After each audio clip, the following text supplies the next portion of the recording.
जय श्री राम दोस्तों, वॉक पे चर्चा में आपका स्वागत। बहुत सारे लोगों में, खासतौर पे कांग्रेस के लोगों में विचार ये है कि ऐसा क्या हुआ कि हमारी पार्टी हर जगह ख़त्म होती जा रही है। तो उनकी जानकारी के लिए थोड़ा अगर वो दूर हट के देखेंगे तो उनको एहसास होगा कांग्रेस कभी भी एक पार्टी नहीं थी, एक केडर बेस्ड ऑर्गेनाइजेशन नहीं थी। वो रीजनल लीडर्स का एक कंसोर्शियम था जो कि आज़ादी के लिए एक साथ आए थे।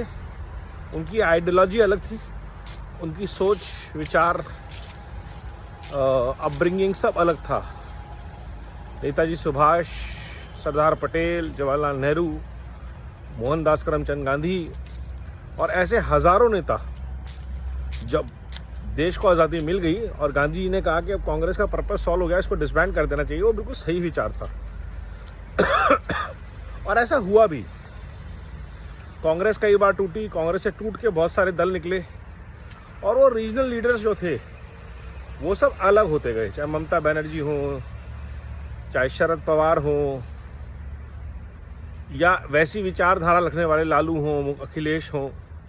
तो जब मौका मिलता है ये लोग साथ आते हैं, लेकिन अपनी रीजनल स्ट्रेंथ को रिटेन करने की कोशिश करते हैं। जैसे कांग्रेस अपने परिवार को बचाने में लगी रहती है, ऐसी ये रीजनल पार्टियां भी परिवारवादी पार्टियां हैं, तो रीजन की कांग्रेस है ये।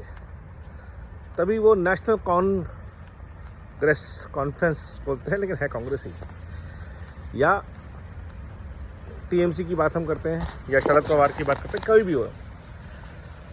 तो जब चॉइस होगी रीजन में कांग्रेस के रीजनल पार्टी, हमेशा रीजनल पार्टी कांग्रेस से स्ट्रांग भी होगी और रीजनल पार्टी टर्म्स डिक्टेट भी करेगी। किसी भी स्टेट में आप देख लीजिए, आज भारत के किसी स्टेट में कांग्रेस अपने बूते पे सरकार नहीं बना सकती।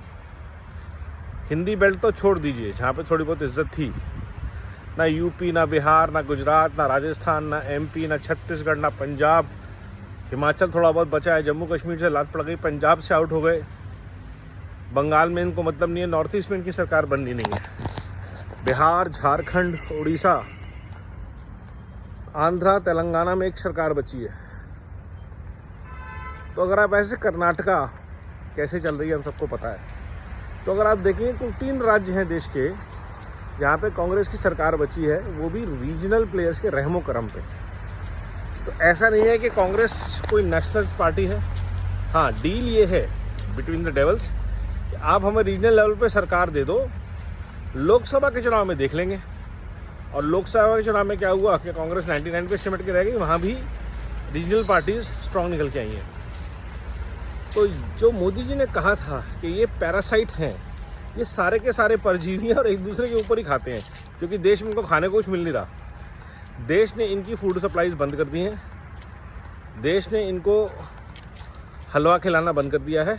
इन सारे भ्रष्ट परिवारवादी पार्टियों को, जिनके मैंने नाम लिए हैं, और जो बाकी सब भी हैं, चाहे वो स्टालिन करुणानिधि की परिवार हो या लेफ्ट का व्यापार हो, इन सब को देश ने, इनकी जो फीडिंग पाइपलाइंस थी, जो पैसा इनके पास जाता था, वो डायरेक्ट बेनिफिट ट्रांसफ़र में जब से लोगों के खाते में डायरेक्ट पहुंचना शुरू हो गया है, तो इन सब की फीडिंग पाइपलाइंस ख़त्म होती जा रही है।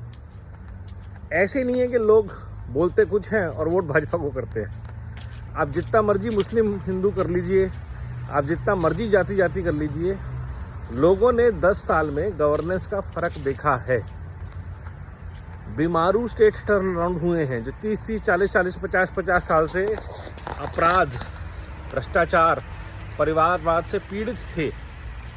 उत्तर प्रदेश, मध्य प्रदेश, बिहार, झारखंड जैसे स्टेट्स। और इसका बहुत बड़ा श्रेय जाता है सेंट्रल की पॉलिसीज को, मोदी जी की लीडरशिप को।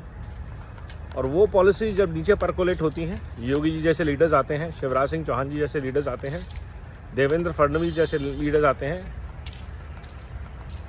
तो वो चीज़ें डिलीवर होती हैं और लोगों को दिखता है।